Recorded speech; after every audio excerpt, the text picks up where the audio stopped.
Salut à tous et à toutes, on se retrouve pour le troisième épisode de cette série étape par étape avec la Groupama FDJ sur le Tour de France. Et du coup la troisième étape que nous allons faire dans cet épisode. Et là la deuxième étape a été encore une fois insane et nous a pas déçu. Sur le jeu c'était Van Aert qui s'était imposé devant Pidcock et Van Der Poel. Et en IRL c'est Victor Lafay qui a pris une attaque, s'est imposé. La dinguerie de ce final. Malheureusement Pinot il a perdu du temps et là il dit au revoir à ses idées de classement général pour le TDF. Mais quelle victoire de Lafay, il avait été impressionnant sur la première étape. Et là sur la deuxième étape il a été impressionnant aussi.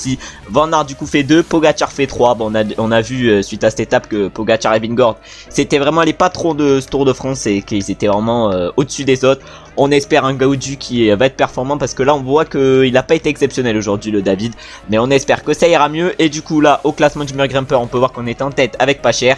Au classement par points on était 5ème avec Gaudu et c'était Van Aert qui était en tête. Au classement des jeunes c'était Van Der Berg. Au classement par équipe on était en tête avec la Groupama et c'était pas cher qui était en tête du classement de la combativité. Et maintenant on va aller voir le profil de cette troisième étape du Tour.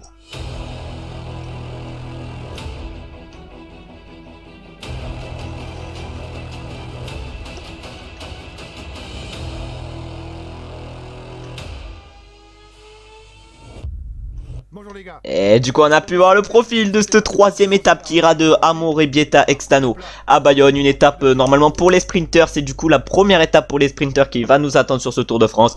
Bon, une étape qui risque d'être moins intéressante du coup que les deux premières qui ont été insane.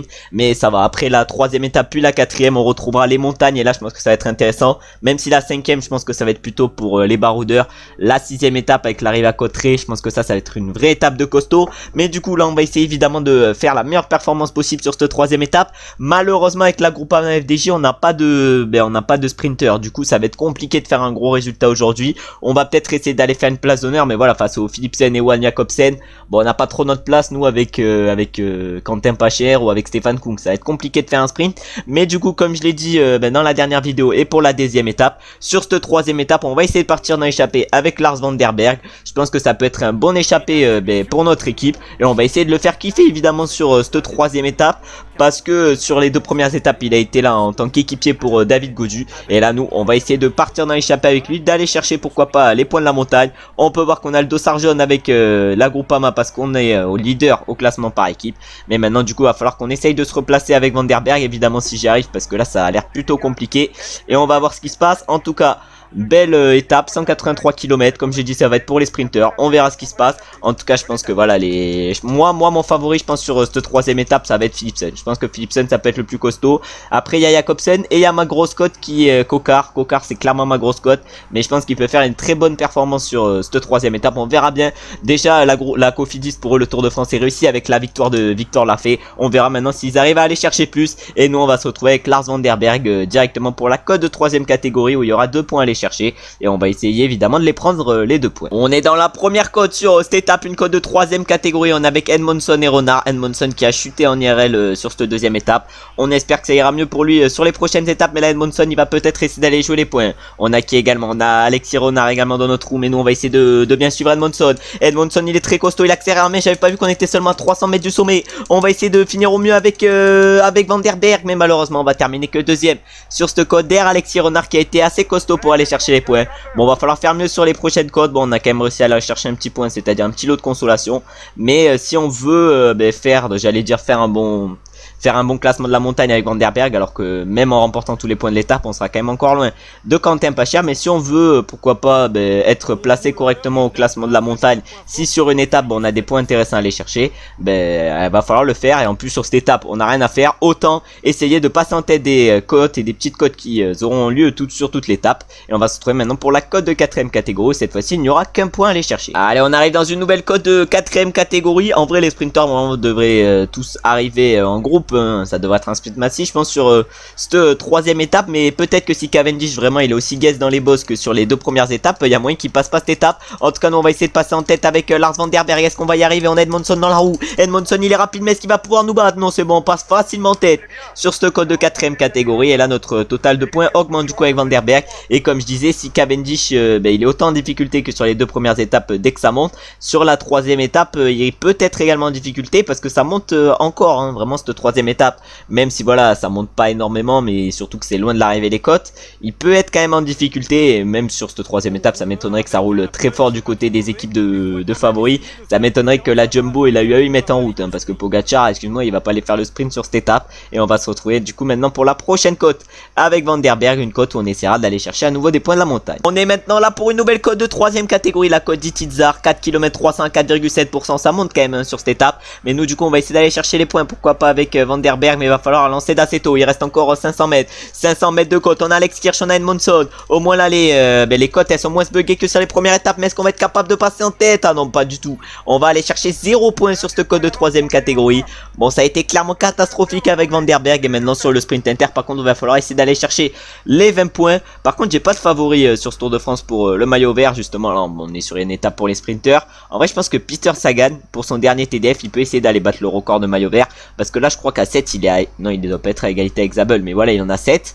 C'est à dire que je pense qu'un 8ème ça pourrait l'ancrer encore plus dans la légende, et je pense que ça l'intéresserait d'aller chercher. En plus une petite victoire d'étape pour son dernier Tour de France. Moi je dis Sagan ça peut être un bon client pour une victoire d'étape justement pour son dernier Tour de France. Et pourquoi pas ramener une petite victoire à la Total Energy. Elle non plus ça fait longtemps qu'elle n'est pas allée en chercher. Je pense la dernière fois que l'équipe est allée en chercher ça devait être avec Almejad. Et nous du coup on va se retrouver maintenant avec Van der Berg pour le sprint inter. Un sprint inter où on va essayer évidemment d'aller chercher les 20 points et de suivre les performances de Quentin Pacher qui était allé chercher 20 points sur la première étape. Bon sur la deuxième étape on va pas en parler, mais on a clairement chuté sur le sprint inter avec Quentin. Allez on arrive maintenant pour le sprint inter. Comme je l'ai dit avec Quentin Pacher sur la première étape on est allé chercher 20 points, sur la deuxième 11, et là avec Van der Berg l'objectif ça va être d'aller chercher 20 points. Et là il y a Alex Kirch déjà qui est en train de lancer, je sais pas pourquoi il avait marqué le truc de haut de 7 alors qu'on n'est pas du tout dans le nord sur cette étape. En tout cas là on est en train de faire d'essayer de faire le meilleur sprint possible, mais devant on a Alexis Renard et Alex Kirch qui sont partis de très loin et qui vont aller chercher facilement les points. Nous du coup avec Van der Berg on ne va aller chercher que 13 points. Bon de toute façon le maillot vert c'est pas un objectif avec l'équipe hein, vu l'équipe que en IRL la Groupama FDJ a amené.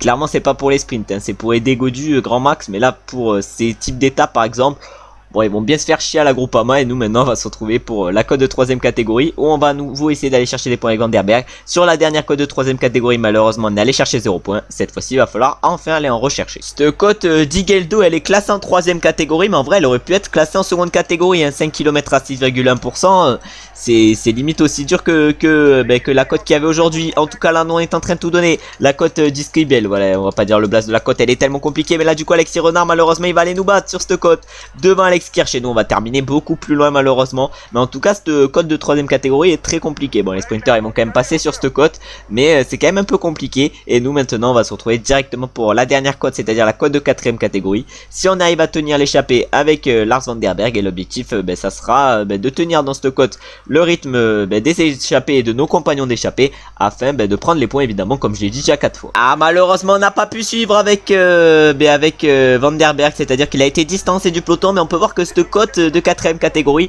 est située à peu près 20 km de l'arrivée, c'est à dire que je pense que les équipes de la Trek, de la Lidl Trek, genre ils auraient peut-être intérêt à attaquer, accélérer plutôt dans cette côte, parce que je pense que Cavendish et tout ça peut être facilement distancé sur ce type de côte, même si c'est pas ultra compliqué. Je pense que quand même 1 km 6,4% ça peut en distancer certains, excusez-moi. Et en plus de cela après 20 km c'est dur hein. 20 km c'est assez court pour essayer de rattraper le peloton.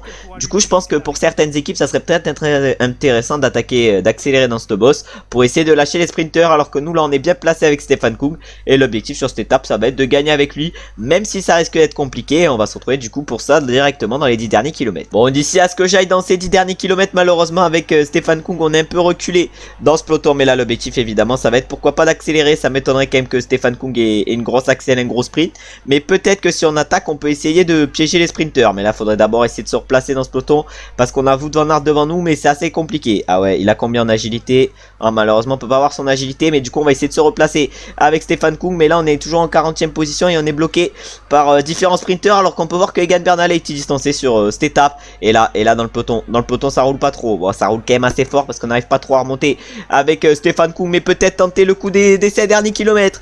On n'a rien à perdre aujourd'hui avec Stefan Kung. On n'a rien à perdre, on a strictement rien à perdre aujourd'hui avec Stefan Kung. On accélère, Oh, 6 km qu'il va falloir faire à fond. Est-ce que la note en pleine de Stéphane Kung peut suffire? Ah, je sais pas. Ah non, je pense pas qu'elle va suffire. Mais là, Van Gils est en train de faire l'effort pour nous revenir dessus. On a Calmejean qui vient de se faire distancer du peloton. Ah nous, on va faire l'effort. On va faire l'effort. Voilà, ça fait l'effort pour les trains de sprint. Mais du coup, ils ont perdu un peu d'énergie en essayant de faire l'effort. Et justement, Cavagna, il continue d'accélérer avec Asgreen dans la roue. Ah là, c'est un très gros faux plat montant dans ces 5 derniers kilomètres. Bon, de toute façon, avec Kung, on n'ira pas chercher un gros résultat. Mais peut-être une place d'honneur, déjà, ça peut être intéressant. Alors que Corbin Strong, qui peut être un bon outsider sur CTDF, est en difficulté. Encore 142 coureurs maintenant dans le peloton. C'est en train de craquer pour les moins forts, notamment Galopin, Ciccone ou Menchis. En tout cas, on est maintenant plus que 141.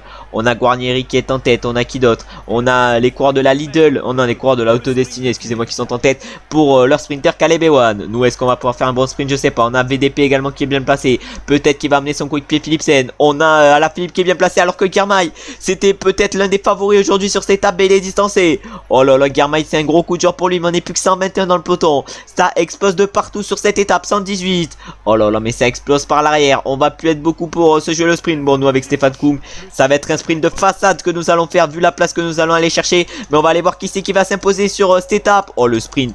Oh la pointe d'axel de fou de Stéphane Kung. Ah ouais non mais Stéphane Kung c'est du solide, c'est du rapide. Et on va terminer 21ème. Alors que devant c'est Caleb Ewan qui a remporté ce sprint, je crois bien, devant Phil Baos. Mais on va aller voir directement le sprint plus en détail, parce que là on n'a rien vu du tout. Là c'est bon, on va mieux voir le sprint. Et du coup on peut voir que c'est...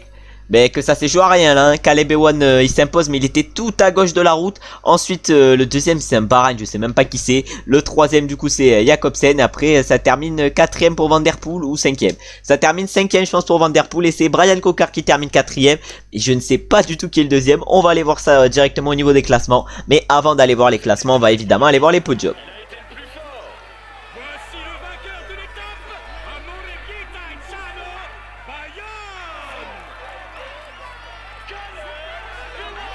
Et on a pu voir les podiums de Caleb Ewan. Ensuite, au niveau du maillot jaune, c'est Wout van Aert qui conserve la tête. Bon, il n'a pas fait un gros sprint sur cette troisième étape. Je suis même pas sûr qu'il ait fait le sprint, mais en tout cas, il garde son maillot jaune. Ensuite, au niveau du classement du maillot vert, je crois que c'est toujours Wout van Aert également qui est en tête. Du coup, il conserve son maillot vert également. Voilà, c'est un peu freeze. En tout cas, il conserve son maillot vert. Au niveau du maillot de meilleur grimpeur, c'est toujours nous avec Quentin Pacher qui sommes en tête. Et au classement des jeunes, c'est toujours Pidcock, lui qui avait réalisé deux bonnes premières étapes. En tout cas, cette troisième étape, même si elle n'aura pas été trop typée pour nous, en vrai, elle aura été intéressante. Et on peut voir qu'il y a eu un abandon sur cette étape avec Nils Politt. Après, voilà, il y a eu pas mal d'écart quand même, 4 minutes 26. Il y en a pas mal des distancés aujourd'hui. Ah, on n'est pas beaucoup dans le même temps. On est combien dans le peloton? Ah, dans le peloton, on est moins de 210. On est combien? Oh, les écarts. Il y a pas mal d'écarts hein, sur cette étape. On finit qu'à 90 dans le peloton, et on a Guillaume Martin qui a été distancé également. Oh, il y a certains coureurs très intéressants. On a Skiel Moseux également qui a été distancé. Ah ouais, on va vers l'arrière du peloton. Il y a des mecs quand même assez costauds. Et du coup maintenant, on va mettre suivant. Et on peut voir qu'au général, du coup, avec Gaudu, on est toujours deuxième sur ce Tour de France, à égalité avec Wout van Aert. Ensuite, le troisième du général, c'est Van Der Poel qui a 2 secondes. On a ensuite Pidcock qui est 4ème et Jay Hindley 5ème. Et du coup, au général, on a Vingegaard qui est 7ème à 14 secondes. Et on a Pogacar normalement qui est un peu plus loin. Où est le Tadej? Il est là, le Tadej à 1 minute 31. Autant en IRL, le mec est monstrueux et il fait que attaquer. Autant là sur le jeu, quelques petites difficultés pour lui, une chute qui lui a fait mal, mais là j'ai l'impression qu'il est en train de revenir en forme sur ce Tour de France. On verra ça du coup sur les étapes de montagne, mais là sur cette troisième étape, c'était pas trop un parcours typé pour lui. Au classement du meilleur grimpeur évidemment, on est toujours en tête avec Quentin Pacher devant Gaudu. On rentre dans le classement avec Van der Berg. Au classement par points, Wout van Aert il est en tête devant Van Der Poel et Caleb Ewan. Et après c'est un peu plus loin pour le reste. Nous on est 7ème de ce classement avec Gaudu. On a fait 2 places d'honneur sur les 2 premières étapes et on est 7ème. Ensuite au classement des jeunes, là c'est Pidcock qui est en tête devant Pogacar. Nous on est 7ème avec Van der Berg. Et au classement par équipe, on est toujours en tête avec la Groupama FDJ. Et enfin au classement de la combativité, on est toujours en tête avec Quentin Pacher. Bon, une étape réussie pour nous. On verra ce qui se passe en IRL sur cette troisième étape. Comme je l'ai dit, moi je mets un petit pari sur Jasper Philipsen. Je sais pas pourquoi je le sens bien sur cette troisième étape. Ou ma grosse cote Brian Cocard. Soit c'est Philipsen, soit c'est Cocard. En tout cas, non, mon favori c'est Philipsen. Mais ma grosse cote ça serait Cocard. Je pense que Cocard il peut peut-être gagner sur cette troisième étape. Surtout que son équipe avec la victoire de Lafay n'a plus de pression. Mais Lafay il a été quand même incroyable. Sur cette deuxième étape, j'ai dit justement sur cette troisième, ouais, sur cette deuxième étape, et j'ai dit justement dans l'épisode d'hier que je pensais que la fée allait remporter une étape sur ce Tour de France. Ben c'est déjà fait, maintenant ça va être que du bonus pour lui, et je pense qu'il peut aller peut-être en chercher une deuxième. En tout cas, évidemment que je vous remercie d'avoir regardé la vidéo jusqu'à la fin, et ce troisième étape, même si elle était pas trop pour notre équipe, parce que voilà, c'était pour les sprinters, et on n'a aucun sprinter à le groupe FDJ. Si la vidéo vous a plu, mettez un petit like, ça me fait plaisir. En plus, je suis content de savoir que vous avez aimé la vidéo. Ensuite, mettez un petit commentaire également pour dire ce qui vous a plu et moins plu justement sur cet épisode. Et enfin, abonnez-vous et mettez la cloche des notifications pour recevoir toute la sortie des vidéos en temps réel, et pour ainsi en louper aucune. Et j'espère évidemment que vous avez passé une bonne journée, ou vous êtes en train de passer une bonne journée. Et on se retrouve maintenant soit pour la 4ème étape sur cette série, soit directement pour le mode carrière cet après-midi à 14 h. Ciao ciao ciao.